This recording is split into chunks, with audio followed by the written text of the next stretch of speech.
नमस्कार, my self doctor Diksha, medical officer, मिडो wellness. जैसा कि मैंने आपको अपने लास्ट सीरीज़ में बताया था कि हम लोग कैंसर अवेयरनेस की सीरीज़ स्टार्ट कर रहे हैं ताकि हम ज़्यादा से ज़्यादा कैंसर के बारे में लोगों को अवेयर कर सके और कैंसर को प्रिवेंट कर सके। तो उसके हिसाब से मैं आज आपके साथ में एपिसोड 2 अपनी सीरीज़ का लेकर आई हूँ, जिसमें मैं आपको बताऊंगी कि कॉजेज़, किस तरीके से कैंसर जो है वो कॉज होता है। तो कॉजेज ऑफ कैंसर, जैसा कि मैंने आपको पहले बताया था कि क्या होता है, हमारे जो सेल्स हैं उनका डिवीजन और डेथ ये दोनों टाइम पे नहीं हो पाता है, जिसकी वजह से हमारे जो डीएनए है उसके अंदर म्यूटेशंस आते हैं, यानी हमारे जो जेनेटिक्स हैं उसके अंदर चेंजेस आते हैं, जिसकी वजह से कैंसर होता है। अब मैं आपको बताऊंगी कार्सिनोजेंस के बारे में, यानी कैंसर कॉजिंग एजेंट्स। कौन से ऐसे एजेंट्स हैं जो कि कैंसर को कॉज करते हैं, उसको हम लोग कार्सिनोजेंस मेडिकल टर्म्स में बोलते हैं। तो कार्सिनोजेंस में सबसे इंपॉर्टेंट है हमारा कौन सा, फिजिकल कार्सिनोजन, यानी कि हमारा टबैको च्यूइंग, जो हमारे यहाँ पे मोस्टली हमारे इंडिया में बहुत प्रिविलेंट है, जिसमें सब लोग फाकी लेना, तंबाकू खाना, है ना। उसके साथ साथ अल्कोहल का इंटेक, अल्कोहल का जब एक्सेस इंटेक होता है उससे भी कैंसर कॉज होता है।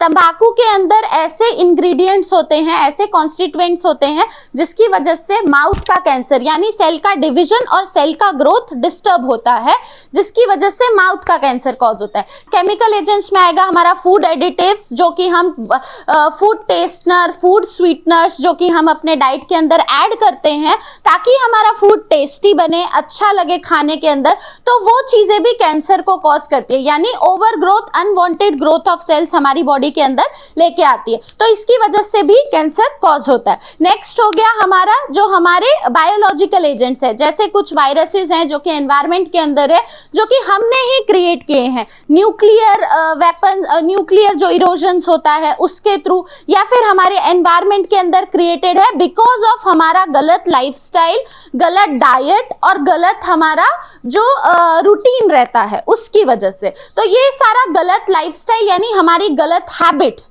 उसकी वजह से हमें ज्यादा से ज्यादा अभी देखने को मिल रहा है कि लोगों के अंदर कैंसर हो रहे हैं। तो उसके साथ साथ आजकल हमारा प्लास्टिक का यूसेज जो है वो बहुत ज्यादा बढ़ गया है, और प्लास्टिक के अंदर PFAS करके एक हम लोग यूज करते हैं कॉन्स्टिट्यूएंट, जो कि क्या करता है, हमारे शरीर के अंदर जाके हमारे सेल्स का जो ये सेल डिवीजन और ग्रोथ है इसको हैम्पर करता है, जिसकी वजह से जो हमारे नॉर्मल सेल्स हैं वो हमारे कैंसर सेल्स के अंदर चेंज हो जाते हैं, यानी कि अनवांटेड और ओवर ग्रोथ ऑफ सेल्स, यानी डिवीजन और सेल का जो डिवीजन और सेल का जो डेथ है वो टाइम से नहीं हो पाता है। तो जो ये कॉजेज हैं, यानी कॉजेज में हम किसी भी यहाँ पे लेके चले तो क्या आया, गलत हमारी हैबिट्स, आदतें गलत, उसके साथ हमारा खान पान गलत। क्या करते हैं आजकल हम लोग, पिज्जा, बर्गर, खाखड़ा, फाफड़ा, जिलेबी, गाठिया, ये सब कुछ खाते हैं। हम लोग क्या सात्विक खाना नहीं खा रहे हैं,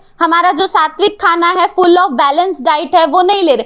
तो फाइबर की क्वांटिटी जब हमारे डाइट के अंदर कम होती है तब भी कैंसर कॉज होता है। क्यों? क्योंकि एलिमिनेशन का प्रोसेस प्रॉपर नहीं हो पाता है, जिसकी वजह से कई टाइप के कैंसर्स जो हैं वो हमारे कॉज होते हैं। तो अभी हमको कॉजेस के अंदर अभी मेन कॉजेस के ऊपर हमको काम करना है, जो कि है हमारा तंबाकू नहीं लेना है, सिगरेट स्मोकिंग नहीं करना है, अल्कोहल नहीं लेना है। इन कॉजेस को हमको अपनी जिंदगी से हटाना है, ठीक है। तो हमें अपनी डाइट, अपने हैबिट्स और अपने रूटीन को चेंज करना है। अब मैं अपने अगले सीरीज में आपको बताऊंगी डिफरेंट टाइप्स ऑफ कैंसर्स, उनके कॉजेस और उनके सिम्टम्स और उनके साइंस। आई होप कि आप सबको समझ आ गया होगा। थैंक यू सो मच, धन्यवाद।